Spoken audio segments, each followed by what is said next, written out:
Hi, everyone. I'm Gilad, and I lead the data science team at BuzzFeed. And I'm really, really excited to be here. So I want to talk about the way we use data to understand manipulation and to understand false information, the propagation of information. Does this actually work? Yeah.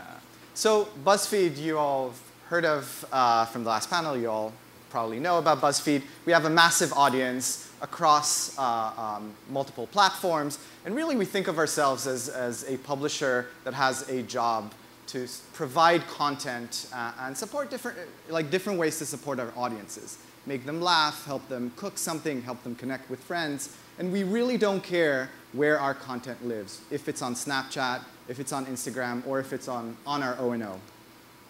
Now, increasingly, we found that our role is becoming that not only of content creators, but also as this guide, right? Our audience inhabits an increasingly complex and polluted information environment. And it is our duty to help our audience navigate it and understand what they can trust and what they should question. Right? I'm a data scientist. I love looking at data. And for me, what's been really interesting the last few years is when you actually many times look at the underlying data when analyzing a phenomenon, you can clearly detach and discern what is fake and what is real or organic. Here are followers of an account, a social account, where it's very clear who the real followers of the accounts are. That's the sort of network graph at the top. And it's very clear who the fake followers or the fake accounts are. They're disconnected from the network.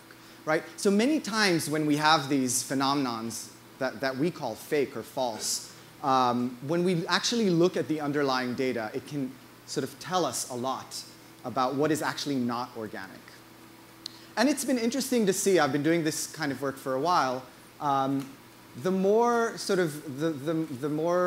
we work and operate in social network spaces, the blurrier this line between what we call optimization, right? Taking the right step and a better step given sort of what we're trying to do, likely growth on a social page, and manipulation, right? What I found with this work was that when we actually purchase fake followers, it is actually beneficial, right? You see increased growth. You see people sort of look at profiles differently, thinking, oh, they're more trustworthy because they have a larger number under their account. But it is a form of manipulation, right? So where do we draw that line? Even if we see true benefits to taking these actions, should we do them, right?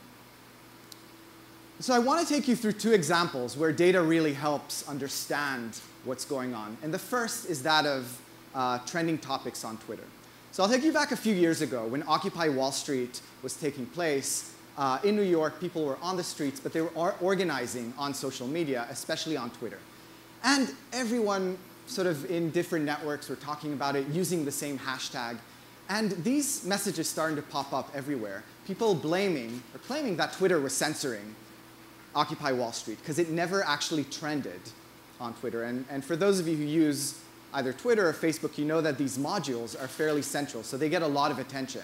So there's clear benefit to getting to the trending topics module, right? You get a lot of attention. So people were blaming Twitter and claiming that they were censoring Occupy Wall Street. But when you actually look at the underlying data, it's very clear what's going on.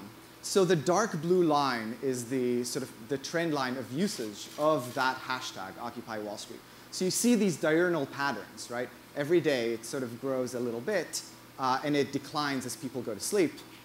But there's no sort of compared to the other trends or the other topics that were trending at the same time, like Kim Kardashian's wedding or like Steve Jobs, who just passed, this trend is clearly different. So one thing that you can see is that it's not new, right? It sort of goes on for a while. And it doesn't have as quick of an acceleration, right? It's not as spiky. And by looking at this data closely and analyzing more and more, you can effectively untangle the effects of the algorithm that powers trending topics. And the more you understand how the algorithm works, the better you can get to this list, right? Another use case where data really helps understand what's going on was that a few years ago, I ran this analysis on and during the last war between the IDF and Hamas. And what was interesting to see was you could identify these incredibly polarized networks. And this is something we saw over and over again. So in this example, what you're seeing are social handles as nodes in the network. Their size is relative to the centrality, how important they are in this context. The edges are connections between them, right? And the clustering is based off of modularity maximization, so that means effectively how densely connected these accounts are. And so you almost always, when an event happened and we analyzed all the responses to an event, you would see this incredible polarization. There's literally two sides of the story. So in this very specific case, there was a missile that hit a school, a UN school, right? An IDF missile hit a UN school, right? It's one event out of this war that took place over multiple weeks. And when you look at the data and the network of people who respond, you see this structure. And you see two very different narratives forming as you observe what is propagating on one side and what is propagating on the other. On the pro-Israeli side, you see sort of headlines and titles focusing on the fact that there were terrorists at the school, right? They were shooting from the UN school, which is true. When you look at the other side, the focus of the articles are on the civilians that were killed, the many civilians that were killed from this target, which is true, right? Both sides are propagating true information, but conveniently leaving out very important pieces of the story in order to drive a certain narrative. So by observing this event, and there were so many events like this that effectively look the same, if we only focus on fake and false information, we're missing out a much larger and more important piece of the puzzle, and something that we have to be aware of more and more, right? And that is propaganda, right? So by sort of having, pushing someone towards a direction and purposefully leaving out certain information. Another thing that we could do once we have all this data is we could start to understand where potential lies in terms of bridging. So in this specific case, what we found was that there was a node that had the highest between-us centrality, which means it sits at a very strategic point in between the polarized network. And that was Haaretz, which is a liberal Israeli media outlet. They publish both in English and in Hebrew. But they have this biggest potential for bridging, which is really, really, really interesting. And effectively, your position in the graph, in the social network, dictates the kind of stories that you're likely to see, right? If you are consuming information, you are consuming news from your social networks, the narrative that's driven to you, to your feed, comes from either one side or the other. So we're seeing this increasing polarization happen. Why is it happening? Let's just talk quickly about that. So one is a well-studied phenomenon called homophily, which basically means love of same. Like, people like being close to people who are like them. We do it in the physical world, and we also do it online. Like, we know it exists. The other phenomenon is that of algorithmic ranking, which are sort of things, are modules that are existing in increasingly more and more places online. And these are like most popular modules, recommender systems, places where there are these algorithms or algorithmic systems that feed recommendations to you. The way they work, one very common recommender system is collaborative filtering. It uses aggregated information from audiences to then suggest something personalized to you. Amazon does it, and it works really well. But what happens when it starts to control the way we consume information about newsworthy events?